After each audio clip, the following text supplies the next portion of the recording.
Yeah. So anyway, the story behind this is that I installed Nobara. I'm not sure how you pronounce it. Anyway, it's a Fedora-based distro, and I installed it on my LINX tablet because, I was quite happy. My LINX tablet had Windows on it, and I was quite happy with that until Windows Update came along. What was it now? Install optional updates. Wanting to get everything up to date, install optional updates. Did that. Next thing happened was there was no sound and no touch available anymore, and tried reinstalling Windows, resetting all the different options, right down to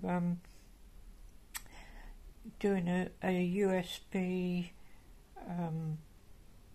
install. Anyway, none of it worked. None of it would get the system back. It was hopeless. So I thought, time to switch to Linux. So I have. There it is. And it's all pretty good. I've only just installed it, I'm just testing it out and stuff, but as you can see, it's all pretty good. And as far as all the touch is working, got the where is it? Screen keyboard. So let me see. If I go here like this. There you go. There you have it.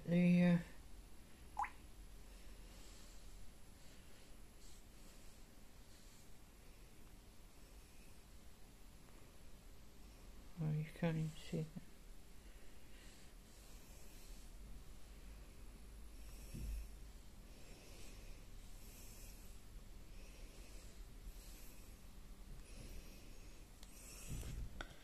There you go.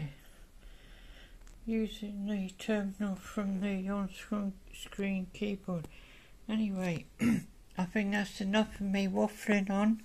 Just thought you might be interested at, if you happen to have one of these tablets, whether you've got it with a keyboard or not, you can install Novara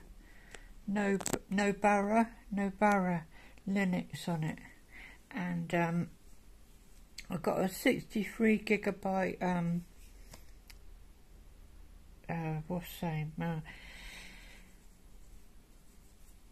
card in there, little micro SD card in there, because there's a little slot here somewhere. You put micro SD card, so that was 63 megabytes. The onboard storage is not very much, only like 30 megabytes or something.